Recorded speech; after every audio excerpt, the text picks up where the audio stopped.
Muy bien, buenos días, buenas tardes, buenas noches a todos, dependiendo en el lugar donde estén. El día de hoy vamos a comenzar un poco con una idea que hace rato que vengo dando vueltas, pero que no le puedo dar forma básicamente por ignorancia, lo cual he tenido que salir a pedir ayuda porque no es un tema que domino, básicamente, que es el deporte y la mujer. Y esto que estoy diciendo en un título muy pequeño, eh, implica un montón de realidades distintas y de complejidades que creo que valen la pena ser mencionadas, desarrolladas y trabajadas. Eh, Así que a partir de ahora les voy a hacer una pequeña introducción, la cual les confieso que estuve toda la tarde trabajándola para que más o menos parezca que es bonita y que soy un tipo inteligente. Y le voy a dar pie a la invitada de hoy, que ya la voy a presentar, que es una especialista y que va a tratar de educarme un poco en el mundo en el que soy completamente ignorante. Así que voy a comenzar. La historia de la participación de las mujeres en el deporte es un espejo de transformaciones sociales y culturales que han definido nuestra sociedad. Este ciclo de charlas tiene como objetivo analizar desde una perspectiva multidimensional los retos y avances que han marcado el camino de las mujeres en el deporte y, como en la ciencia y en la cultura, han influido en su evolución. Un poquito de historia en lo que es el deporte y la mujer. En el mundo antiguo, las mujeres rara vez participaban en actividades deportivas formales, mientras que los hombres competían en los Juegos Olímpicos de Grecia clásica. Las mujeres tenían prohibido incluso asistir como espectadoras. Sin embargo, en Esparta, en una sociedad que valoraba la preparación física como parte de la crianza, las mujeres participaban en ejercicios físicos, aunque siempre limitadas a actividades que reforzaban el rol maternal. El Renacimiento trajo la revitalización de las artes y las ciencias, pero las mujeres continuaron siendo excluidas de la práctica deportiva formal. Fue en el siglo XIX, con la llegada del movimiento deportivo moderno, cuando surgieron los primeros intentos de incluir a las mujeres en las actividades físicas, aunque bajo estrictas normas de preservar la feminidad como practicantes. Entonces, a partir de este punto vamos a hablar de las mujeres y la llegada del deporte moderno. En 1896, los primeros Juegos Olímpicos modernos celebrados en Atenas incluyeron mujeres. Pierre de Coubertin, el fundador, quería que los deportes eran un ámbito exclusivamente masculino.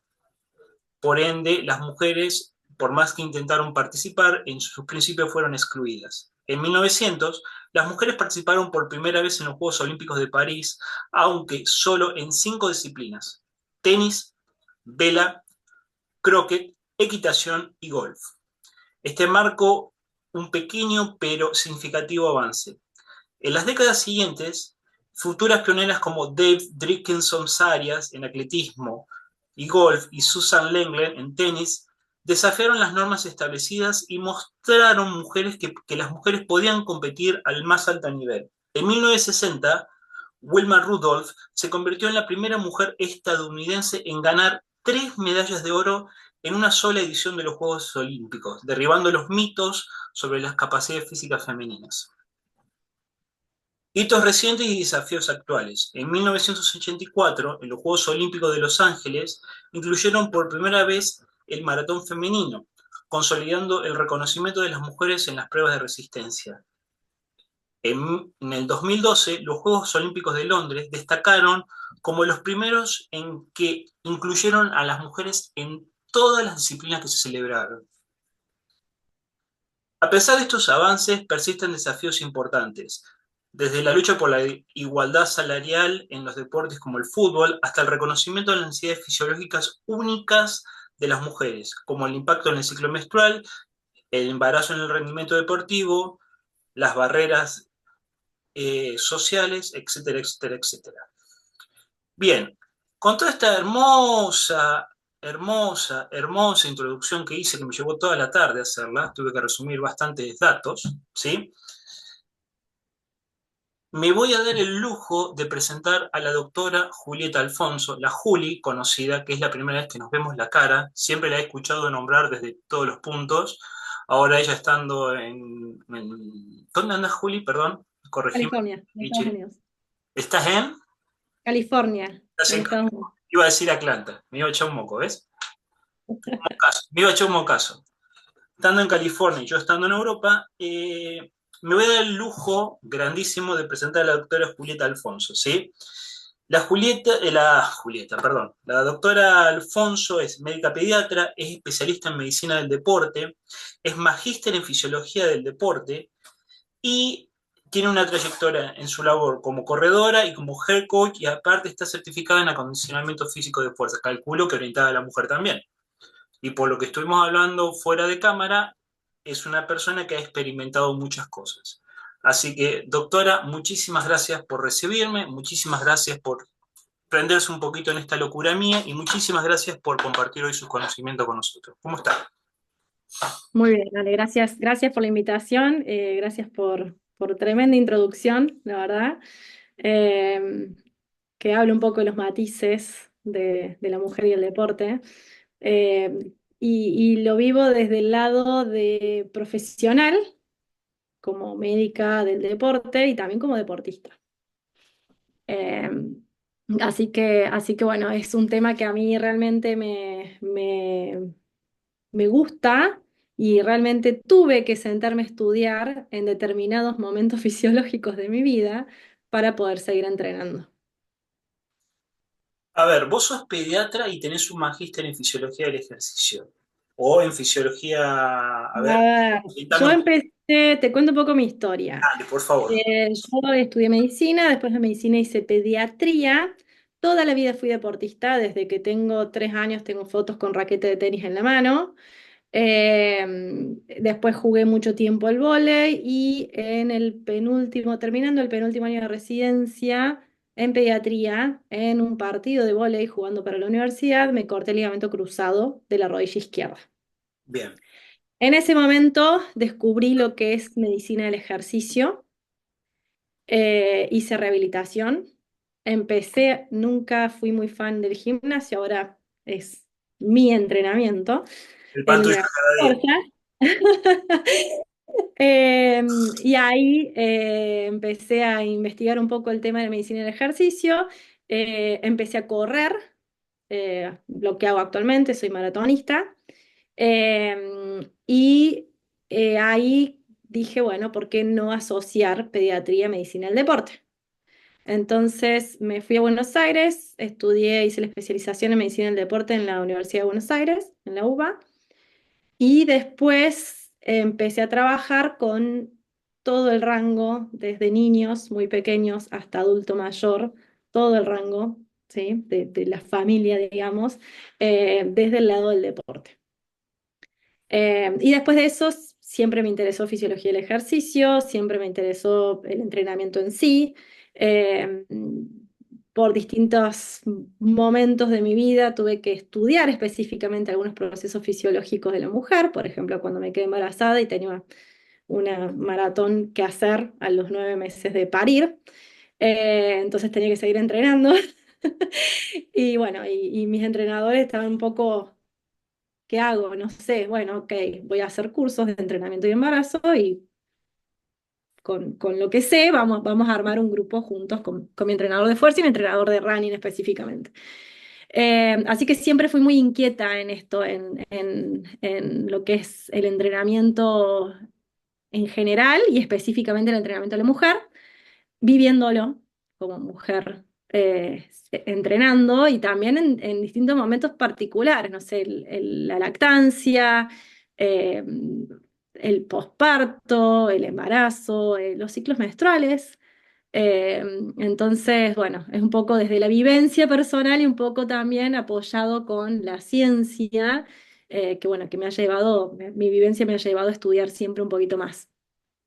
Y después tengo un hito en mi vida que fue la mudanza a Estados Unidos, en donde yo, bueno, el ejercicio de la medicina aún no lo puedo hacer, estoy en camino de.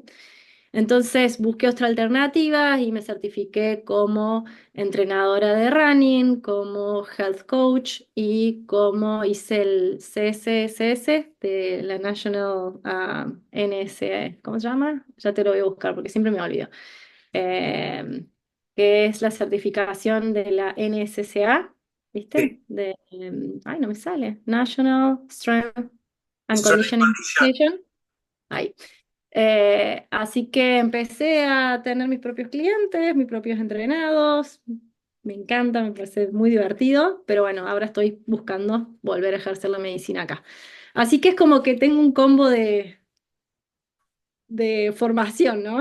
Desde lo estricto médico a todo lo demás que fue aportando a quién soy hoy a nivel profesional, a nivel deportista, a nivel persona, o sea, porque todo influye en todo, ¿no?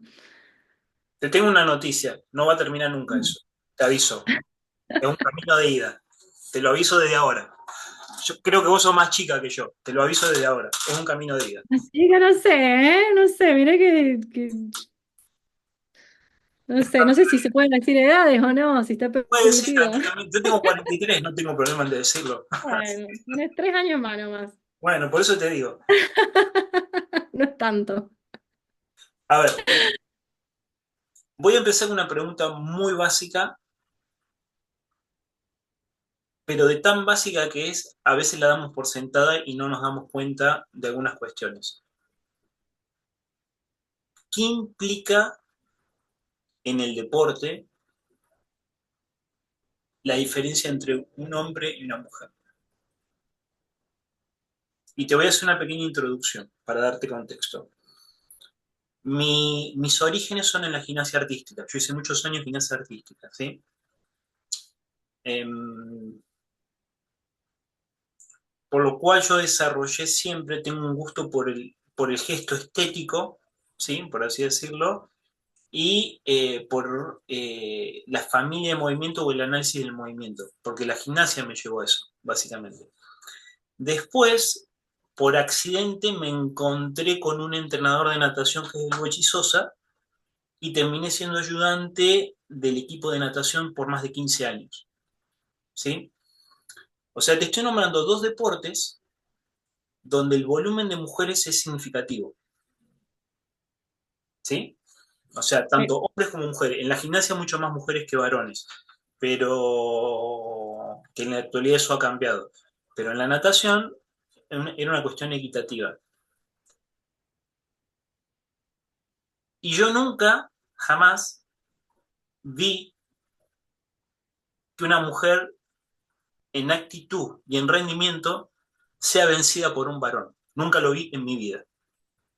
Si vos me tenés que decir, yo prefiero entrenar mujeres que varones. No ponen excusas, son más competitivas, se concentran mucho más, eh, tienen un concepto mucho más sensible de ciertas cuestiones, entonces es más fácil transmitir algunas ideas, etcétera, etcétera, etcétera.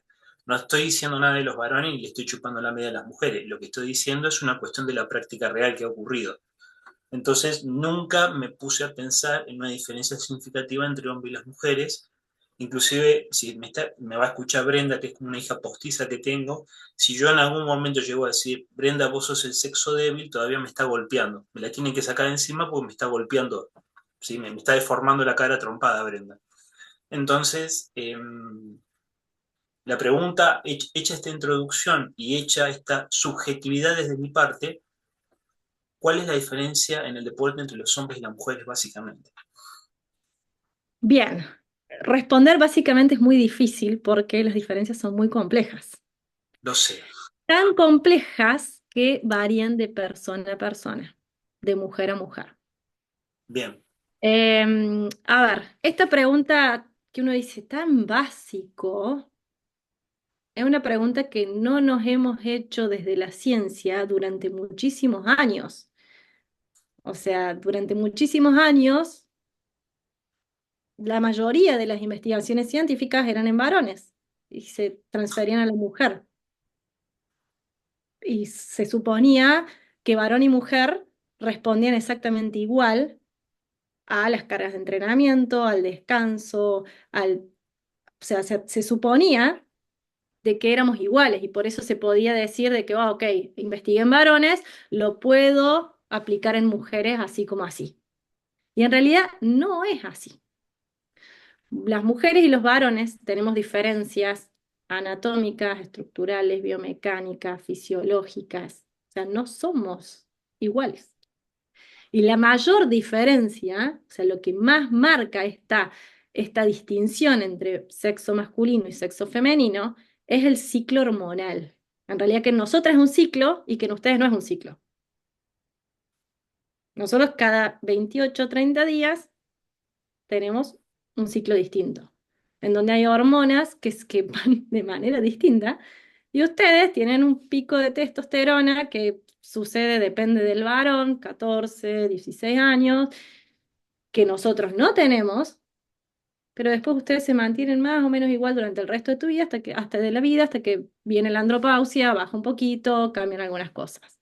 En cambio, la mujer, cíclicamente, todos los meses cambia, todos los meses.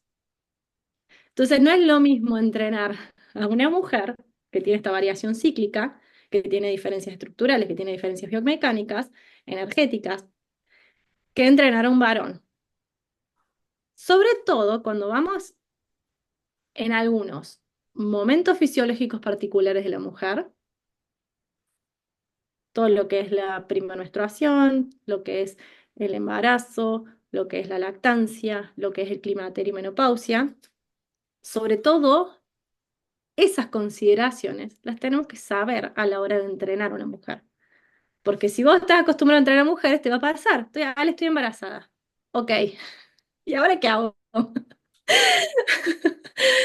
Ale, me dejó de venir el ciclo menstrual, que ojalá que te lo informen. ¿Qué? Tenía hasta mañana para que te cuente toda la historia que tengo en... Claro. O Ale, me dejó de venir el ciclo menstrual, estoy en Oh, menopausia. ¿Y ahora qué hago? Para optimizar el rendimiento y optimizar los beneficios del entrenamiento en esa mujer. Porque no es solo entrenar digamos, está bien, uno puede entrenar por entrenar y capaz que obtenga algunos beneficios, obviamente, porque sabemos que el ejercicio es medicina y que siempre vamos a obtener beneficios, ¿no? Pero si yo quiero específicamente desarrollar determinadas capacidades, aptitud, tengo que buscar específicamente eso que quiero desarrollar, ¿no? Por ejemplo, no sé, la pérdida de la masa ósea en la mujer posmenopáusica. se me está abriendo un mundo de preguntas y un abanico de preguntas para hacerte, que estoy haciendo un esfuerzo mental por ordenarlas Bueno, rápidamente mientras te escucho hablar. contenete, contenete. Entonces, respuesta simple a algo no tan simple. Las mujeres somos diferentes a los hombres. Mira, nombraste, te las conté, perdón, es un mal hábito que tengo. Nombraste 7 veces hormonas en Sí, lo que me acabas de sí. decir. Entonces me parece que lo más indicado es que nos empieces explicando así. Imagínate que yo soy un niño, que no lo Sí, soy en realidad, con 43 años lo sigo siendo, obviamente. Yo soy como Peter Pan, nunca quiero crecer, pero aunque me empiezan a salir canas acá en la barba. Pero explícame qué es una hormona y en su importancia, explícame cómo afecta a la mujer, en el ciclo de desarrollo de la mujer, ¿sí? bien. Vos A tenés que ver, pensar que yo tengo vamos. niñas así, Sí, chiquititas, pequeñas, hasta damas de 60 años. O sea, yo tengo todo ese espectro. claro. Lo que pasa es que vamos a hablar, porque hablar específicamente porque es todo un tema, o sea, es todo un capítulo de la medicina hablar de lo que es hormona y endocrinología. A ver, en rangos generales, la hormona es una sustancia que liberada por una glándula, que es un órgano, liberada por una glándula a través de la sangre, tiene efecto en distintas partes del organismo. Resumiéndolo en tipo básico, ¿sí? Em, Cuando hablamos de hormonas, hay un montón de hormonas. Cuando yo hablo específicamente, yéndome un poquito más específico a cuáles son las hormonas que más impacto tienen en esta diferencia entre hombre y mujer, estamos hablando en el hombre, la testosterona, ¿sí? Y en las mujeres estamos hablando sobre todo de estrógeno o progesterona, ¿sí? Además vienen las hormonas liberadoras de estrógeno y progesterona. Estas son como las que hacen la mayor diferencia. Pero hormonas hay un montón en el organismo. Y a partir de estas diferencias, de estas que nombré específicamente testosterona en el varón, progesterona y estrógenos en la mujer, también hay una diferencia en el resto de las hormonas, que no funcionan de manera igual en varón que en mujer. O sea, el sistema endocrino de la mujer y el varón es distinto. El sistema cardiovascular en la mujer y el varón es distinto. El sistema respiratorio en la mujer y el varón es distinto. Nuestro corazón es más chiquito, el de ustedes es más grande. Bueno, así es Podríamos de nombrar, complejo el organismo. Pero si uno tiene que decir, ok, ¿qué sería como lo que más distingue entre hombre y mujer? En el varón es la testosterona y en las mujeres son los estrógenos y la progesterona. ¿qué, qué hito marca en la mujer, qué hito marca en la mujer en el momento en que esta actividad hormonal se incrementa? ¿Qué Bien, en la mujer cambios se empieza, generan? empieza, lo primero es lo que se llama la telarca, que es el crecimiento, la formación de las mamas. O sea, se forma lo que se llama un montículo primario en donde aparece un poquitito de elevación de las mamas. Ese es el primer hito que tiene la mujer, que es un poco más visible que en el varón, ¿no? Y después el gran hito de la mujer es la primera menstruación, Bien. que es lo que se llama menarca. Nosotros tenemos un hito que definimos, que sabemos cuándo es, que tiene fecha, que es la primera menstruación. Ustedes no tienen ese hito. Ustedes empiezan a aumentar testosterona, hay modificaciones en los genitales, pero no tienen este hito. Entonces, la pregunta más básica que te voy a hacer, si este hito en la mujer tiene una importancia relevante o no. Sí, clave. Clave porque ese hito empieza a decir, ok, ahora mes a mes vas a empezar a ser distinta durante todo el mes. No va a ser Acordate, lo mismo yo los soy hombre primeros. y no sé nada. Bien, bien. Voy a No hacer vas, todas las preguntas como un niño. vos preguntás y a mí me encanta contestar, así que, o sea, nosotros tenemos, a partir de ese primer hito, es que empieza lo que se llama el ciclo menstrual, ¿sí? En donde cíclicamente las hormonas van a variar durante esos 28 o 30 días. En una primera fase van aumentando, no sé, los estrógenos, después aumenta la progesterona, con eso cambia todo lo que es el útero, tiene un ciclo uterino, en donde el útero va creciendo, creciendo, creciendo de tamaño, hasta si hay embarazo, se, se puede implantar el embarazo y si no hay embarazo se pierde las capas internas del útero como forma de menstruación. Bien. ¿Eh? Eso pasa, como te decía, de mes a mes. Ujú. Y las hormonas son distintas, las elevaciones hormonales en ese mes. ¿Sí? Entonces no somos las mismas los primeros 14 15 días que los segundos 14 15 días. Va va cambiando en ese mes. Bien, ¿Sí? entonces, a partir de ahí yo te voy a hacer una pregunta técnica.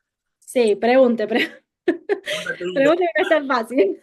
No, no, no, no, porque esto es real. Hace 30 años atrás, más o menos, te lo voy a decir con una metáfora, para que, para, Sí. para que hace 30 años atrás, más o menos, se publica un libro que se llama Los hombres son de Marte y las mujeres son de Venus. ¿Sí? Ujú. El título es famoso, pero no, ya es viejo, no se lee mucho. Pero me gusta ese libro por las metáforas que tiene. En ese libro describe que las mujeres son como una ola. Escucha bien lo que voy a decir. Las Sí. mujeres son como una ola. Su estado de ánimo sube, sube, sube, su rendimiento sube, su percepción del mundo sube, sube, sube, sube, sube, sube, sube, sube. Todo les cae bien, todo lo que vos le digas está bien, está todo perfecto, y de golpe rompe como una ola y cae. La metáfora estaba en que los hombres, cuando esa ola cae, y rompe, los hombres no sabemos qué hacer, porque nosotros nos acercamos, decimos una cosa y lo que decimos puede ser usado en nuestra contra, en una corte, en un juicio, ¿sí? Sí, Entonces, vos decís, ¿cómo puede ser que hace 10 días yo dije algo y estaba todo bien y hoy vengo y lo digo y no está todo bien?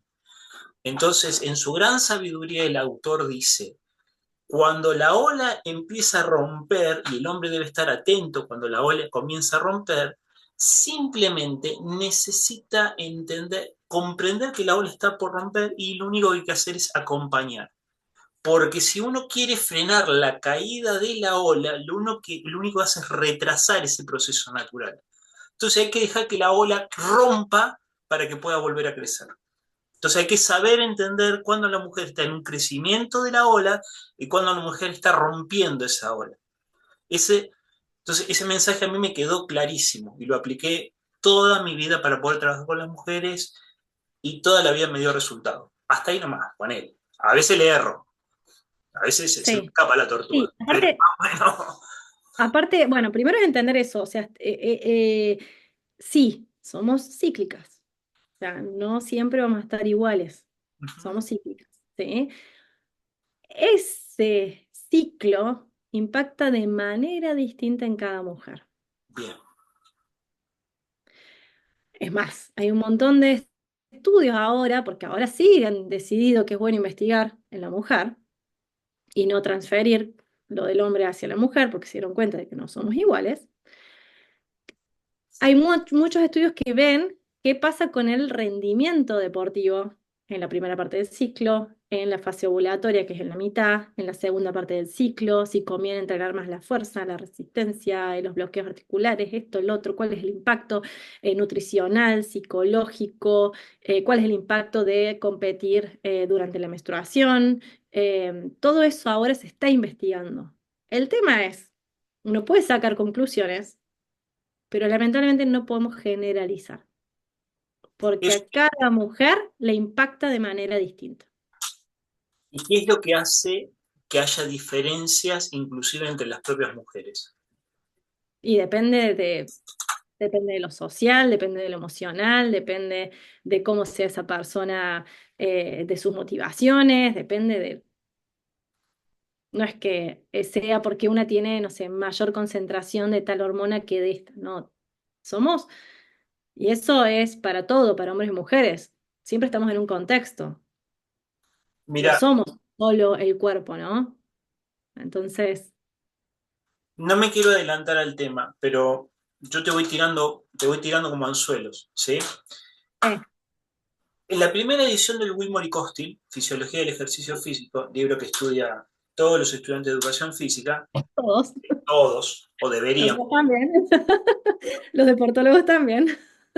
En el capítulo de mujer, dedicado a la mujer, cuando explica el ciclo menstrual de la mujer, ¿sí? Y los procesos del ciclo menstrual de la mujer, hace una pequeña reflexión. Inclusive en la edición del 2024, que yo la tengo y que la releí antes de leer, de hablar con vos para volver a ponerme en tono, dice lo siguiente.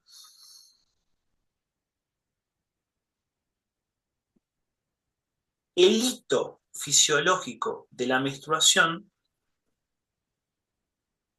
por muchos años, te lo digo tal cual, el hito Sí, sí, sí, fisiológico sí, de la sí. menstruación, por muchos años, fue ignorado por las grandes potencias del deporte.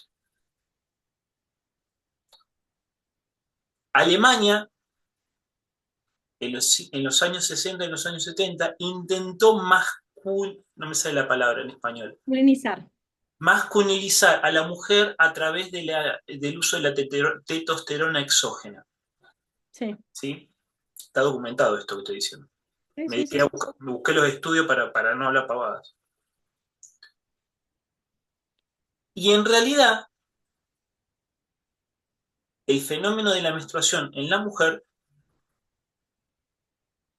tiene más un impacto y está en función a la cultura de la sociedad donde la mujer se desarrolla que al hito fisiológico en sí. Por ejemplo, el equipo femenino chino de natación y de nado sincronizado nunca bajó su rendimiento, por más que los ciclos menstruales fueron Sí, contabilizados o contabilizados, documentados. Sí. estudiados, etc. El equipo americano tampoco. El equipo soviético sí. Entonces, ¿qué ocurre? No podemos, según la conclusión final del capítulo del libro, no podemos generalizar en que una mujer, independientemente del ciclo hormonal donde está, va a subir o va a bajar su rendimiento. Porque hay mujeres que se ven potenciadas y hay mujeres que se ven disminuidas. Y el factor cultural tiene muchísimo que ver en este fenómeno. Muchísimo. Otra la introducción. Listo. No hablo más. Ahora, y no solo eso, no es lo mismo un ciclo para la misma mujer que el ciclo siguiente. Yo en Ajá. un ciclo me puedo sentir potenciada y en el otro ciclo me puedo sentir totalmente disminuida. Y esto en realidad es la complejidad de lo que somos como ser humano, porque va a influir el descanso, la hidratación, la nutrición, el si estoy ansioso o no estoy ansioso, si estoy motivado o no, en qué está pasando con mi familia, qué está pasando con mis amigos, qué está pasando con mi situación sociocultural, Etcétera, etcétera, etcétera. ¿no? Ujú. ¿No? Ale, algo que es importante también, creo que es importante resaltar, es que este hito es tan importante que todo entrenador tiene que saber si su mujer entrenada tiene sus ciclos menstruales y si son regulares o no. Y si tengo una atleta con 16, 17, 18 años, ni hablar un deporte de resistencia o deporte por peso, ni hablar deporte artístico, ni hablar, ojo, porque si no tiene el ciclo menstrual, algo puede estar pasando. Y el primer agente de salud que está al lado de ese deportista es el entrenador, que es quien tiene que derivar al médico o hablar con los padres para que hagan la consulta, para ver si esto es normal, esperado, o si esto se asocia a que algo está sucediendo porque ese ciclo menstrual no está pasando. En Córdoba, durante 2 años, en unas etapas primarias, a mí me tocó trabajar como ayudante en el teatro, ¿sí? Con las bailarinas. Me tocó mucho trabajar eso. Era una característica no solamente deseada, fomentada y forzada culturalmente, ¿sí? El hecho de que, aparte de que no podían tomar sol, debían ser blancas, el hecho de que se cortara el ciclo menstrual era una característica deseada.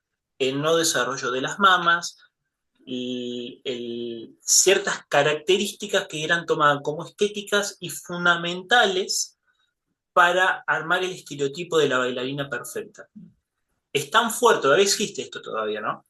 Es tan fuerte esto marcado, es tan fuerte esto marcado que el parecer ser es más importante que el ser en los deportes estéticos o en las actividades estéticas.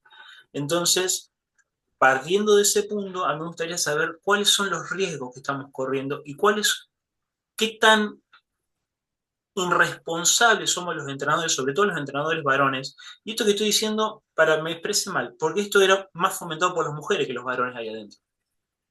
Entonces, Obvio, qué tan por las mismas irresponsables bailarinas. somos los entrenadores, tanto mujeres como varones, en no tomar en cuenta estos hechos y fomentar la antibiología, por así decirlo. Es que, a ver, algo que a mí siempre una de las bases del ejercicio de mi profesión y que yo siempre les explico a los deportistas con los que trabajo, es primero la salud, porque sin salud no puedes ser deportista. Y si estamos yendo en contra de la fisiología, no estamos siendo sanos, no estamos promoviendo salud. Y esa bailarina que hoy tiene 15, 16, en algún momento va a tener 30, 40, 50. ¿Y cuáles son los efectos que va a tener esa bailarina a corto, mediano y largo plazo por generar esta alteración? ¿Qué estoy haciendo? ¿Cuál es mi responsabilidad como agente de salud con esa mujer que hoy estoy entrenando y que le estoy sacando su ciclo menstrual? ¿no? Te sigo, te sigo. O sea, primero, para mí, primero es salud. Sin salud, el rendimiento es muy difícil, el óptimo rendimiento es muy difícil de encontrar. En algún momento, algo pasa. O hay lesiones, o hay fatiga, o no hay adaptaciones, o hay burnout, o sea, se cansan y chao, dejan el deporte de por vida. Entonces después tienen sobrepeso, obesidad, hipertensión, diabetes. Primero la salud. Después, ¿qué pasa si no tenemos el ciclo menstrual? En realidad, no es que el no tener el ciclo menstrual de por sí vaya a hacer algo malo a la mujer,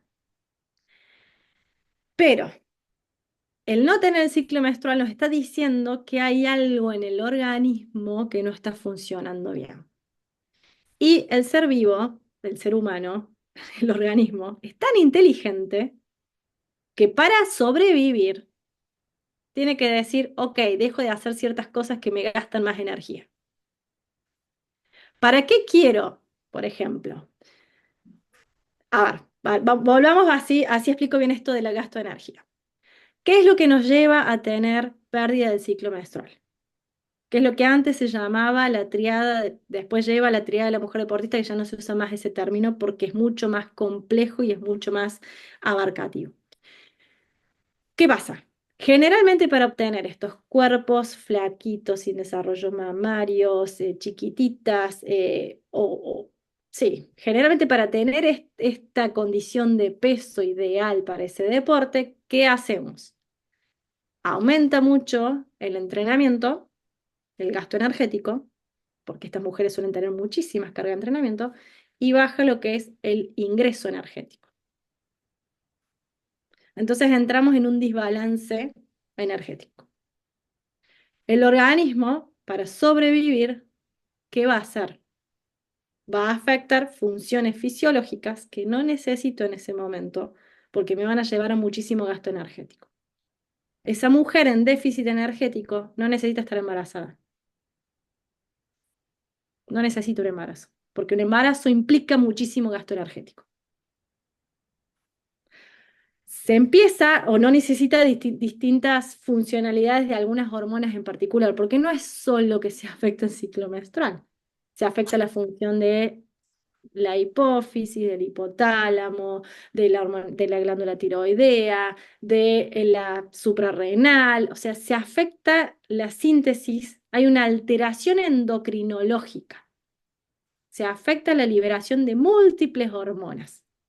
Lo que nosotros veíamos antes era la triada: déficit energético, alteraciones del ciclo menstrual, alteraciones óseas. Eso era lo que se veía antes, se la triada de la mujer deportista. Y sabemos que empieza estando bien la mujer y después puede haber, es como un continuum, después puede haber algunas alteraciones del ciclo menstrual, por ejemplo, un mes me duró más, otro mes me duró menos, me vino más días, me vino menos días, me vino más abundante, menos abundante. Empiezan a tener como unas alteraciones del ciclo menstrual subclínico hasta que desaparece el ciclo menstrual.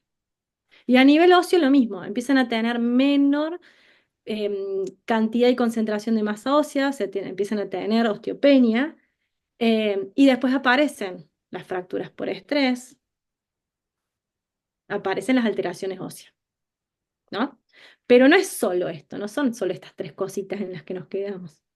Hay alteración, no sé, hay alteración en la liberación del cortisol, que es la hormona del estrés, hay alteración en la liberación de las hormonas de tiroideas, hay una alteración en el gasto metabólico basal, en la función de la insulina, en la función del glucagón, o sea, en la función de la hormona de crecimiento.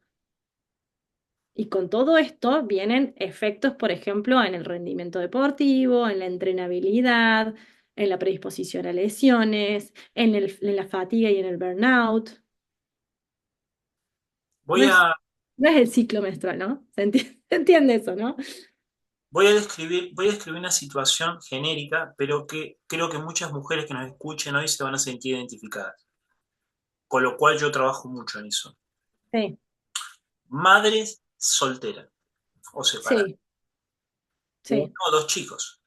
sí, Trabaja todo el día, entrena, porque le gusta entrenar, entrena todo el día, pero ser mamá implica otro trabajo más, aparte del trabajo que tenés que tener. Pocas horas de sueño, mucho estrés, inconsistencia en su vida de relación, otra característica, bastante inconsistencia en su vida de relación, dificultad para encontrar una pareja estable, por un montón de condicionamientos sociales también. Entrena, entrena, entrena, entrena, no duerme, entrena, entrena, entrena, no duerme, se obsesiona, entrena, entrena, entrena, no duerme, se sigue obsesiona más, se pone más competitiva, le cambia el humor, no les podés ni hablar, entrena, entrena, no, lesión.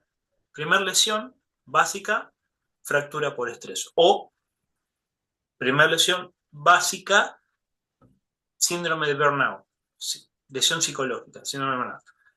Entonces vos llegás un día, no voy a dar nombres, le das la indicación y de golpe se largan a llorar. Y no saben dónde La, están. la habilidad emocional, sí, Se largan a llorar. sí. Entonces ahí uno que es medio torpe empieza a aprender cómo el contexto afecta no solamente la vida emocional, sino también la vida hormonal. Porque cuando Ujú. vos cambias la metodología, la forma de dirigirte a esa persona y le das un poco de contención, por arte de magia, no es magia, pero voy a decir, por arte de magia, ciertos ciclos se comienzan a regular. ¿Me lo puedes explicar, por favor? Y esto es lo mismo que hablaba antes, Ale, o sea, es que somos seres, somos seres, no somos solo la parte fisiológica, estructural, sino también somos emocionales, o sea, somos psicoemocionales. Todo lo que es la relación mente y cuerpo es importante tenerla en cuenta. Es A eso quería. clave.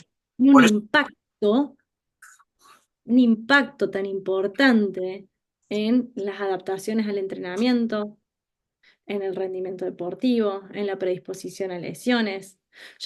Cuando yo siempre hablo con mis pacientes, sobre todo las primeras consultas, lo que yo les digo es que el rendimiento deportivo es una mesa de cuatro patas. Yo se lo hago simple. Es una mesa de cuatro patas. Si vos querés tener un buen rendimiento deportivo, si vos querés tener una disminución de lesiones, sí, o sea, una mínima, no en realidad es disminución, porque uno va a disminuir las lesiones 100%, sino que disminuye el riesgo de lesión. ¿Querés disminuir el riesgo de lesión? ¿Querés disminuir el riesgo de fatiga? Volvé a la mesa de cuatro patas. ¿Qué pasa si una pata está floja o se rompe? La mesa se cae, el rendimiento se cae. ¿Cuáles son esas patas? El entrenamiento. Generalmente, en general, todos piensan que es el pilar único y básico, porque lamentablemente educamos a los deportistas desde la infancia, desde chiquititos, que el entrenamiento es lo más importante. La otra pata es nutrición e hidratación. Si vos no estás, si tu alimentación no es completa, no es variada, no está adaptada para ese entrenamiento que vos necesitas, no está adaptada para tu día a día, para lo que haces, para tu estrés laboral, tus cosas diarias, si no está adaptada, puede ser que esa mesa se caiga. ¿Sí? El descanso. Tanto el descanso nocturno, en cantidad y calidad, como el descanso del entrenamiento. Y la recuperación post competencia, la recuperación post un entrenamiento de calidad, clave. Y la parte psicoemocional. ¿te animás que charlemos un poquito de la parte psicoemocional? ¿Te animás? Pregúntame. A ver si puedo. No soy especialista en ese tema, pero bueno. No, a ver. em,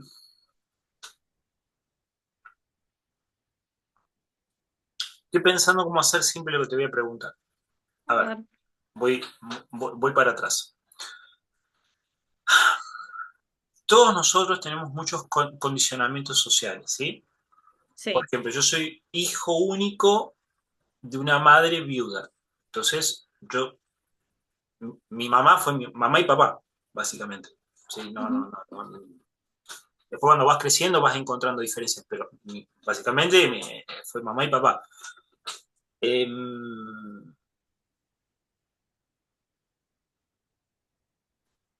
Desde que yo soy chico y tengo uso de razón, y yo también a veces tengo ciertos estereotipos que cuando los puedo concientizar los regulo. La mujer es la complicada, la mujer es la quilombera y la mujer es eh, la que siempre de alguna u otra forma va a tratar, esto estoy hablando de cuestiones sociales, ¿no? Creencias Sí, sí, sociales, sí. va a tratar de quedar bien parada, de una forma o de la otra. Ese, no sé si la palabra es desprecio, pero como ese lugar pequeñito que a veces le damos a la mujer, yo creo que en los últimos 20 años ha sido roto totalmente. O sea, ha sido desmantelado completamente, no solamente por las luchas sociales de la mujer, sino también por la capacidad de trabajo que demuestran. Entonces se empiezan a romper esos mitos sobre la potencialidad o la capacidad o la diferencia superior que hay entre hombres y mujeres para una cosa o para la otra. ¿Se entiende? Yo creo firmemente que si bien me cuesta mucho a nivel pedagógico hacer una diferencia entre los hombres y las mujeres, pues yo te repito, he visto rendir muy alto a las mujeres y las he visto rendir mucho más que los varones, más de todo en los deportes de resistencia, que es a lo que yo me dedico, eh, que todavía las hemos como apartado y estigmatizado en algunos puntos. Y todavía estamos muy lejos de ver el verdadero potencial que puede demostrar una mujer. Por más que veamos ahora que las pruebas de velocidad se hayan puesto de moda con las mujeres, por más que veamos, estoy hablando en el atletismo, o por más que veamos que ahora las mujeres prácticamente compiten en todos los deportes, pero yo empecé a conocer mujeres entrenadoras de grande, por ejemplo. Yo cuando era chico, casi el 90% del ámbito de los entrenadores eran varones. La mujer estaba dedicada, por ejemplo, en la gimnasia a dar la parte de coreografía o la parte de artística, pero no estaba dedicada a dar la parte técnica. Entonces,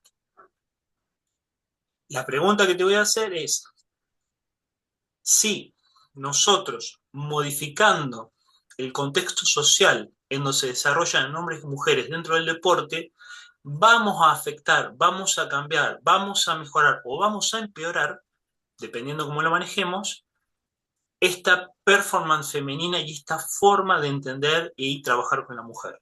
No sé si es muy compleja mi pregunta. Traté de abarcar desde lo macro hacia lo micro. Sí. Yo mientras te escuchaba le pensaba, ¿no? Todo depende donde se desarrolle o donde te hayas desarrollado vos tu actividad, por ejemplo, profesional como entrenador, porque varía de lugar a lugar, de sociedad a sociedad, ¿no? A mí me pasa hasta hoy en día que estoy viviendo en otra sociedad que veo muchas diferencias respecto a la sociedad donde yo vivía en Córdoba, Argentina. Respecto, por ejemplo, a mi hija. Eh, Cuando yo cuento que mi hija hace soccer, muchos de mis amigos me abren los ojos, soccer, una nena, ¿cómo? Estamos hablando de 2024, ¿no? Sí, Soccer, una nena, es re común en Estados Unidos. En Argentina, siempre soccer es el varón de chiquitines. Ahora, por suerte, está mucho más desarrollado mujer, pero generalmente desde adolescentes para arriba.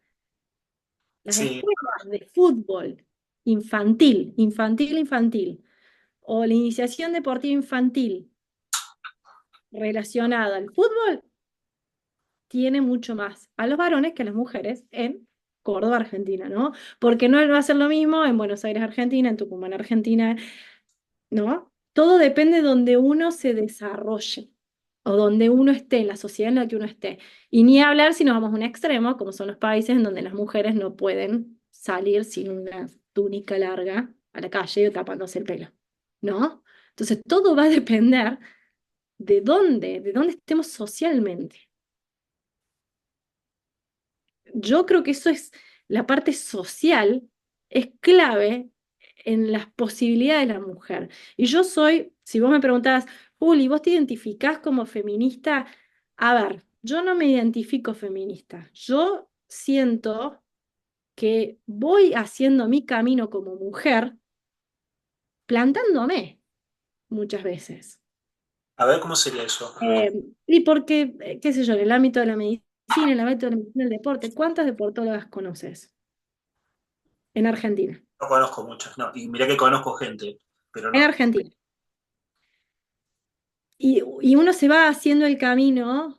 Yo soy de la idea de que la mujer tiene que ir abriendo sus puertas, que lamentablemente la sociedad ha cerrado porque la ha decidido cerrar.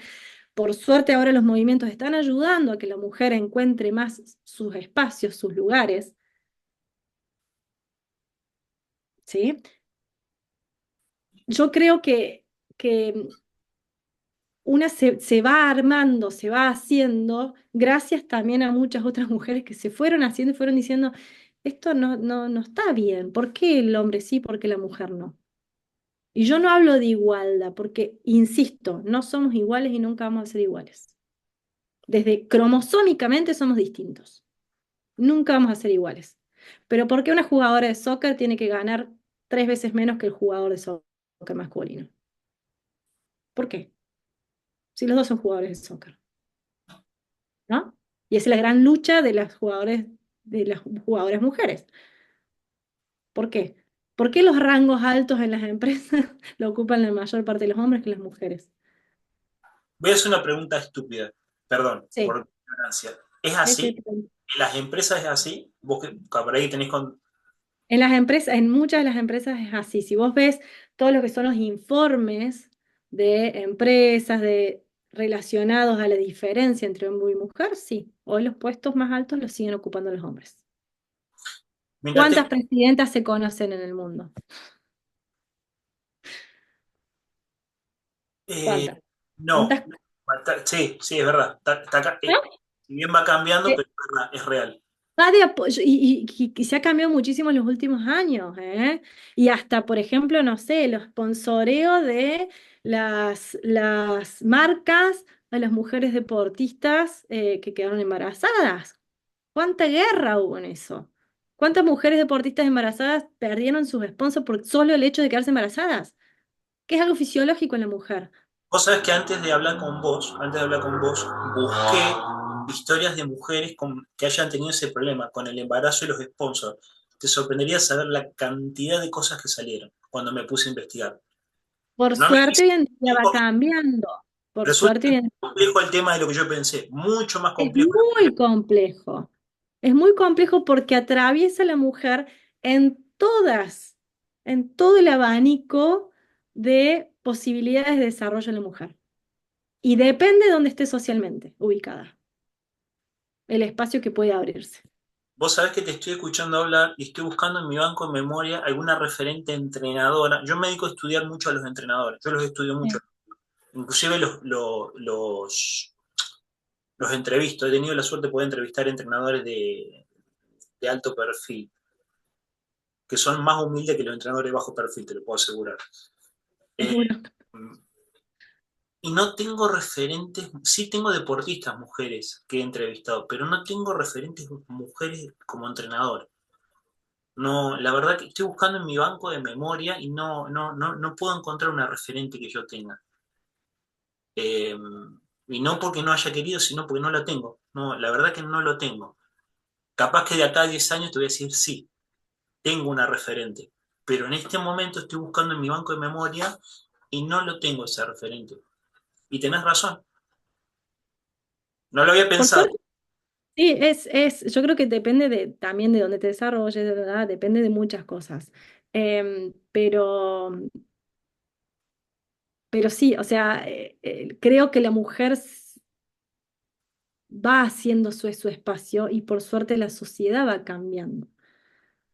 Y la mentalidad creo, a nivel social, no sé si global, pero en grandes sociedades se va modificando. Sin ir más lejos, estos Juegos Olímpicos, estamos hablando del 2024. Fueron los primeros Juegos Olímpicos que tenían un lugar para que la mamá esté con su bebé. Primeros Juegos Olímpicos. que la Villa Olímpica tenía un espacio para que la mamá esté con su bebé. Las maratones, las majors, no todas tienen lactario. Creo que Nueva York, no sé si fue Nueva York o Boston, fue la última que se adhirió al lactario, donde la mamá podía sacarse la leche antes de ir a correr y poder al final ir a buscar su leche,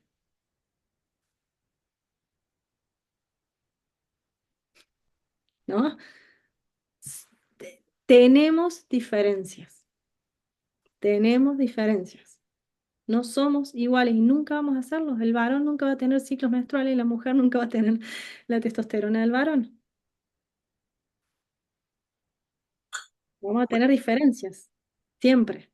El tema es, yo creo, desde el lado de los entrenadores, desde el lado de los profesionales de la salud, desde el lado de los que nos gusta investigar y acompañar y obtener el mejor rendimiento que puede tener esa persona o la mejor salud que puede tener esa persona, creo es que uno tiene que saber adaptar lo que hace a esa particularidad, a esa persona, a cómo responde esa persona a los ciclos menstruales, a, a ese momento, se embarazó, ok, ¿qué tengo que hacer para adaptar esto? Se quedó embarazada, no sé, ¿quiere seguir entrenando? Tiene que seguir entrenando, si no tiene contraindicación, tiene que seguir entrenando. Todavía hay obstetras que dicen que no, todavía hay entrenadores que le sueltan la mano en vez de buscar a alguien que sepa y que pueda entrenar a su entrenada. Hay muchas, yo veo muchas mujeres en la consulta que el entrenador le dice, no, yo no sé, y bueno, no sé.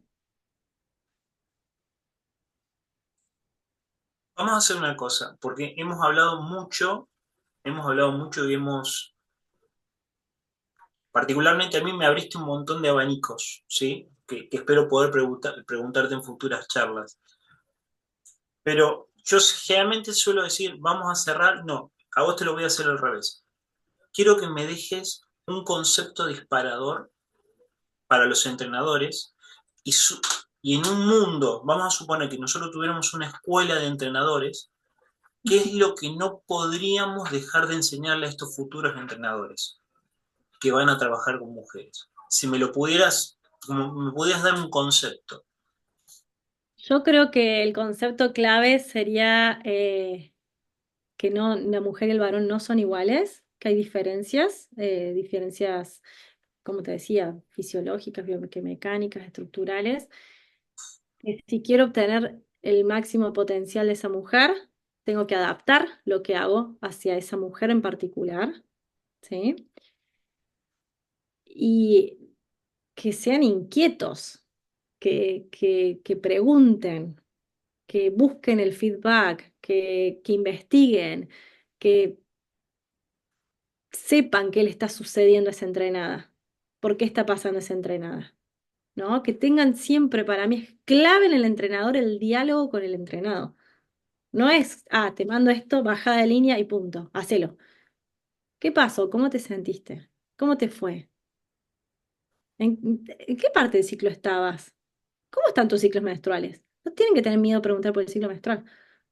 Es un deber, porque son agentes de salud. No, no, no me viene hace 6 meses. Abran los ojos como plato y deriven. Contundente, muy bien. Contundente, doctora. No Contundente, sé, doctora. no sé si fue claro, pero más que nada eso. O sea, ese sería mi consejo, sobre todo si les interesa.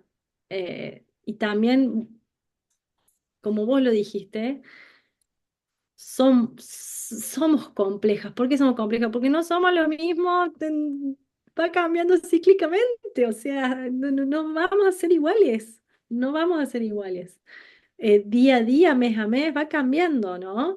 Eh, Me parece y creo clave tener el feedback, o sea, el entrenado que te diga qué pasa, cómo se siente, qué está pasando, cómo le fue, es clave para obtener un buen rendimiento deportivo. Porque si es unidireccional, generalmente no funciona. O se rompe. O se Funciona rompe, funciona hasta que se rompe. o se rompe, o se va, o se quema. O se rompe, o se va, o se quema. Yo creo que con eso vamos a dar por cerrada la charla de hoy con ese concepto. Recuerden, o se rompe, o se va, o se quema. Juli, muchísimas gracias por compartir este momento conmigo y con toda la gente. Eh, tengo un montón de preguntas más para hacer. Espero que tengamos la oportunidad de seguir charlando. Si te sentiste cómoda. Me encantó, me encantó. Te das cuenta que no tengo problema para hablar. No, no, no, no, no, no, no, no, no. No, vos y la cámara son un solo corazón. Que andes bien, te deseo un buen domingo con lo que queda, el domingo que lo estamos grabando esto, y bueno, y nos vemos en la próxima, donde ya tengo un montón de otras preguntas ya listas para hacerte y volverte Dale, loco. dale. ¿Eh? Mil gracias. Gracias por la oportunidad. Gracias a Un vos, abrazo. muchísimas gracias. Cuídate. Un besito. Chau, Chau, chau. chau.